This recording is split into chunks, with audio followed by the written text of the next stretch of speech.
What's up, everyone? Welcome back. Today we're going to be looking at Ticket Tac Toe from Williams, which released in 1996, designed by the legendary pinball creator Steve Kordek. This was also one of his last game designs that he worked on. And this machine is very interesting to me because it is not your standard pinball table. It is known as a redemption machine. And so Williams at this point in their cycle was basically going out of business. They went out of business in 1999, and this machine came out in 96. So what Williams was trying to do was they were trying to understand what was successful in the coin operator industry. And so, basically what they based their success on was whether retailers and operators would be buying their machines. So, at around this time, pinball was on the decline. So people weren't going to arcades to play pinball. They were going to arcades for tickets because ticket dispensing machines, you could use and redeem prizes at local arcades. So local arcades would have, different prizes, not just like Chuck E. Cheese, but, your local arcade, depending on how many tickets you won, you could redeem like a little toy. At my local arcade, it would be random things that you could probably buy at a dollar store. But, little plastic toy soldiers, pencils, Chinese finger traps. And then sometimes they'd have higher end prizes like stereo systems, Walkmans. So you think about 90s and some of the prizes that they would have. So that's what I want you to take away, is that ticket dispensing systems, redemption operating machines were popular because players could redeem the tickets and use them for something else. Now, pinball, when you played pinball, you weren't really redeeming anything. What you were getting was an experience. You put in your quarters and you enjoy playing the game of pinball. Sometimes you could get an extra ball or a free credit or a replay or an add a ball. But this is at the point in arcades where people wanted to walk out of arcades with something instead of nothing, right? So with tickets, these tickets were not only just tickets. I mean, you could just keep them if you wanted, but they were mostly used for redemption at the arcade to win a prize. So this game was designed by Williams to sort of confront that issue at the time, even though it never became successful.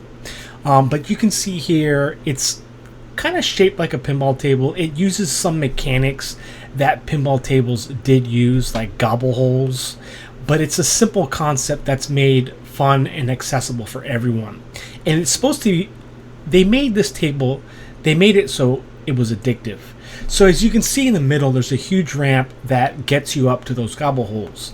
And the name of the game for this machine is Tic Tac Toe. So you can win tickets by getting 3 in a row horizontally, vertically, or diagonally.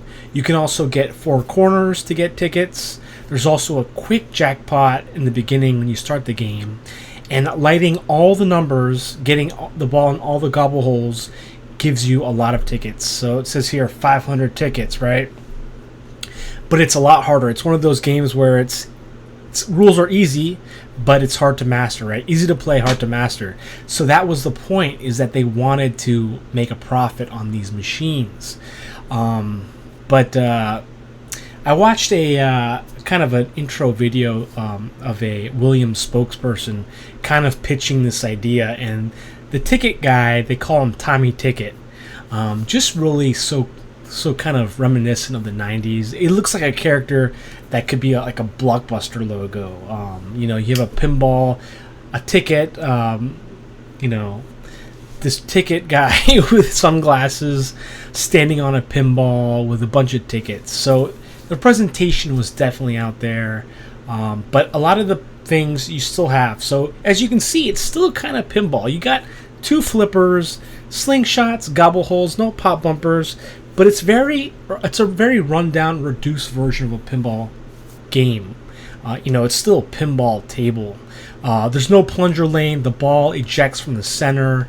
But it's very interesting when you think about coin-operated machines at this time. So the main thing I want you to take away from this is that it was Williams' way of trying to get with the times in coin operating, the business of coin operating machines. And so ticket dispensers, redemption games were big, and so you know they had to completely adjust their model because pinball tables, you know. But here's the thing: is that why didn't they just create, you know? See, my original thought was, why didn't they just create pinball tables that would dispense tickets? But it's more complicated than that, because pinball tables, the way they work, weren't really designed for all types of players. They were mainly designed for kind of the advanced player. So, you know, you think about it, yeah, you could have added tickets to the machine itself, but really, I think towards this time, they wanted to make operating machines that were easily understandable and accessible for everyone. And so this is how they tried to do it. Well, let's go here. It's a very addicting game, even on visual pinball. So I'm going to put in a lot of coins because it's easy to lose coins, but you can see how they made their money on machines like this. You get 3 balls for 25 cents. And so you see how the ball ejects from the middle. Okay, so I just got the quick jackpot there. And so the way the quick jackpot works is I'm trying to even cradle the ball. I don't even think you can do that. Hold up now. Okay.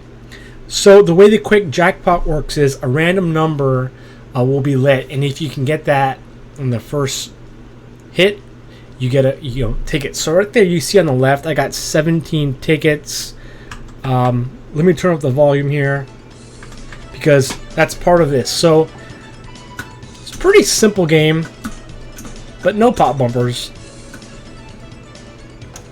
Also, notice something too. I want you to notice is that it's kind of like a pachinko. I'm also thinking of not only pachinko, but like a coin pusher. At the top of the gobble holes, you see the pegs, and so very much like a pachinko almost. So we just lost 1 coin. Got to press 1 to continue. And so you can see how addicting it is. But I think Williams got into this industry a little too late. You know, they were already invested in pinball for so long.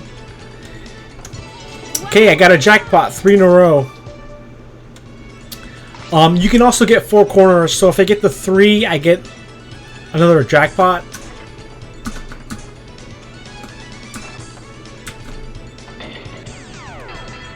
We'll continue again.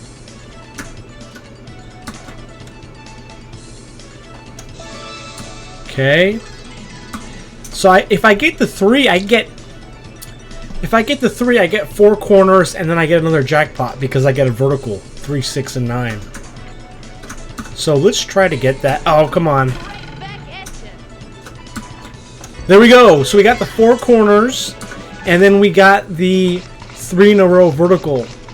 So I already got 49 tickets. And think about it. What can I redeem at an arcade for 49 tickets?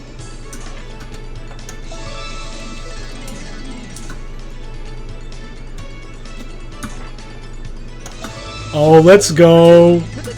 So if I get the 2, I get the whole thing.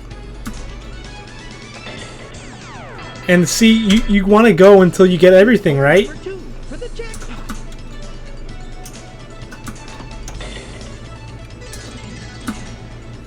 Oh, so close.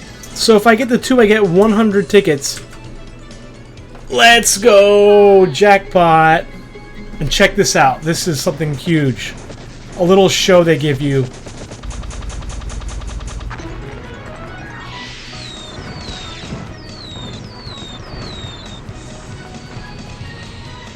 And on the presentation that I watched, the The sellers at Williams were so like sold on this idea right here.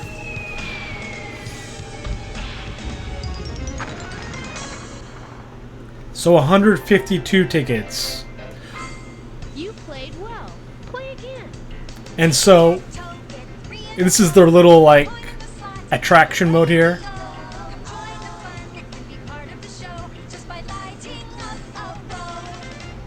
I'd hate to see a kid without a handful of tickets. You want tickets? You play Ticket Tac Toe. Ticket Tac Toe, it is the game to play.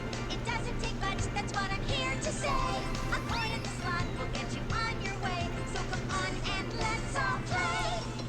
Yeah! So guys, I hope you enjoyed little diversion from your normal pinball, but it was towards the end of Williams' cycle. They tried to be successful with these ticket dispensers, redemption machines, but it was just too late, and unfortunately it never took off. But I hope you enjoyed the history lesson. Till next time, I'll catch you guys later. Take care.